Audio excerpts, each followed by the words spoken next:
एक से एक योद्धा थे, जैसे द्रोण, कर्ण, अर्जुन, भीष्म, प्रद्युम्न, कृपाचार्य, बलराम आदि, और मायावी में बर्बरिक, घटोत्कच आदि। रामायण काल में भी कई सूर और असुर योद्धा थे, जैसे रावण, मेघनाद आदि, और मायावी में कुंभकर्ण, मारीच आदि। लेकिन हमने ऐसे योद्धाओं को छांटा है जिनके कारण भारत का इतिहास ही बदल गया। हम आपको बताना चाहते हैं प्राचीन भारत के ऐसे ही महान शक्ति से संपन्न योद्धाओं के बारे में, जिन्होंने अपनी शक्ति के बल पर समाज को बदल कर रख दिया। इनमें से कुछ धर्म के मार्ग पर चले, तो कुछ ने अधर्म का साथ दिया। तो आओ जानते हैं उल्टे क्रम में ऐसे ही शक्तिशाली योद्धाओं के संबंध में। नंबर 10, भीष्म। भीष्म पितामह महाभारत के सबसे महानतम पुरुष के साथ साथ शक्तिशाली योद्धा थे। भीष्म पितामह महाराजा शांतनु और माता गंगा के पुत्र थे। भीष्म को अपने पिता से इच्छा मृत्यु का वरदान प्राप्त था, जो भीष्म को और शक्तिशाली बनाता था। पितामह भीष्म के महापराक्रमी होने के पीछे उनकी माता का महत्वपूर्ण योगदान था। माता गंगा ने भीष्म को अलग अलग लोकों में लेकर गई, जिससे भीष्म को अलग अलग लोकों के स्वामियों से ज्ञान, कर्तव्य एवं अस्त्र शस्त्र की शिक्षा प्राप्त हुई। धार्मिक कथाओं के अनुसार भीष्म पूर्व जन्म में एक वसु थे, जिन्हें महर्षि वशिष्ठ के श्राप के कारण पृथ्वी लोक में जन्म लेना पड़ता है। नंबर 9, कर्ण। कर्ण माता कुंती के ज्येष्ठ पुत्र थे, जिसे माता कुंती ने गंगा नदी में बहा दिया था। कर्ण को बहता हुआ पितामह भीष्म के सारथी अधिरथ और उसकी पत्नी राधा देख लेते हैं और कर्ण को गंगा नदी से निकाल गोद में ले लेते हैं। उस बच्चे का नाम वायुसेन रखा जाता है। वासुसेन को बचपन से ही युद्ध कला में रुचि थी, जिसे देख वासुसेन के पिता अधिरथ वासुसेन को गुरु द्रोणाचार्य के पास ले जाते हैं, परंतु द्रोणाचार्य हस्तिनापुर के राजकुमारों को शिक्षा दे रहे होते हैं और वे वासुसेन को शिक्षा देने के लिए मना कर देते हैं। लेकिन वासुसेन के मन में युद्ध कला सीखने की चाहत तनिक भी कम नहीं होती और वे भगवान परशुराम से संपर्क करते हैं। परशुराम केवल ब्राह्मणों को शिक्षा दिया करते थे, इसीलिए वासुसेन ब्राह्मण का वेश धारण कर भगवान परशुराम के शिष्य बन जाते हैं। धीरे धीरे कर्ण परशुराम के सबसे प्रिय और कुशल शिष्य बन जाते हैं। नंबर 8, अर्जुन। अर्जुन महाराज पांडु और कुंती के पुत्र थे, जो देवराज इंद्र के आशीर्वाद से उत्पन्न हुए थे। अर्जुन समस्त राजकुमारों में आचार्य द्रोणाचार्य के अति प्रिय और युद्ध कला में सर्वश्रेष्ठ शिष्य थे।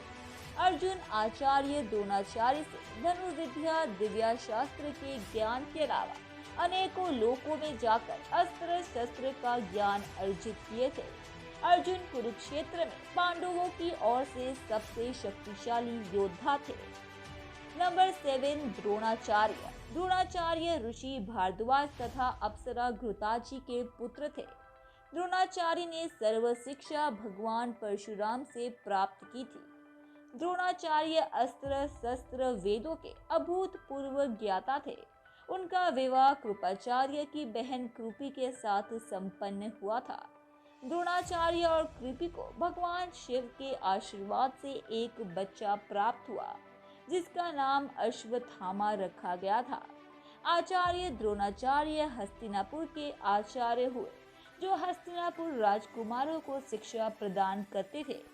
नंबर 6, परशुराम। परशुराम ने महादेव से शिक्षा ली थी, वहीं से उन्हें शस्त्रों में परशु और अस्त्रों में दिव्य धनुष मिला था। लगभग सभी दिव्यास्त्र सिवाय प्रवासा पात्र और पाशुपतास्त्र के उनके वश में थे। इसके अलावा उनके पास श्रीहरि का दिया हुआ सुदर्शन चक्र भी था। नंबर 5, अश्वत्थामा। महाभारत में योद्धा तो एक से बढ़कर एक थे, लेकिन अश्वत्थामा का कोई तोड़ नहीं था। यदि दुर्योधन, द्रोण या कर्ण की जगह अश्वत्थामा को सेनापति बना देते तो आज भारत का इतिहास कुछ और ही होता, या फिर स्वयं कृष्ण को अपनी प्रतिज्ञा तोड़कर उसे मारना होता। नंबर 4, लक्ष्मण। प्रभु श्री राम के भाई लक्ष्मण की गणना श्रेष्ठ धनुधरों में की जाती है। उन्होंने महान ऋषि वशिष्ठ और अगस्त्य से शिक्षा ग्रहण की थी। उनके पास उनके मुख्य अस्त्र शस्त्र धनुष और खड्ग थे। उन्हें समस्त दिव्यास्त्रों का ज्ञान था। नंबर 3, कार्तिकेय। भगवान शिव के पुत्र कार्तिकेय ने कई युद्धों का संचालन किया। उनके साथ महावीर, वीरभद्र और नदी भी रहते थे। शिव के दूसरे पुत्र कार्तिकेय को सुब्रमण्य, मुरुगम और स्कंद भी कहा जाता है। उन्होंने मुख्यतः तारकासुर का वध किया था। नंबर 2, प्रभु श्री राम। भगवान श्री राम ने वशिष्ठ, विश्वामित्र और अगस्त्य का परीक्षण लिया था। उन्हें समस्त दिव्यास्त्रों का ज्ञान और स्वयं भी एक नए दिव्यास्त्र रामास्त्र का निर्माण किया था। उनका मुख्य आयुष धनुष और खड्ग है। गीता में श्री कृष्ण ने इन्हें शस्त्रधारियों में सर्वश्रेष्ठ कहा है। नंबर 1, प्रभु श्री कृष्ण। उन्होंने प्रारंभ में स्वयं ही परीक्षण लिया और उन्होंने खुद ही एक विद्या का विकास किया जिसे कालारिप्टू कहते हैं, जो बाद में मार्शल आर्ट और कुंग-फू के रूप में विकसित हुई। उन्होंने गोपों को परीक्षित कर नारायणी सेना का निर्माण किया था, जो उस काल में दुनिया की सबसे शक्तिशाली सेना थी। धन्यवाद दोस्तों, उम्मीद है कि आपको हमारे द्वारा बताई गई जानकारी काफी पसंद आई होगी। इसलिए ऐसे ही रोचक तथ्यों और रहस्यों को जानते रहने के लिए हमारी चैनल को सब्सक्राइब करें, अपनी प्रतिक्रिया कमेंट बॉक्स में दें, उसे लाइक करें और अपने दोस्तों रिश्तेदारों को भी इस जानकारी से रूबरू कराने के लिए हमारे इस चैनल को ज़्यादा से ज़्यादा शेयर करें। धन्यवाद।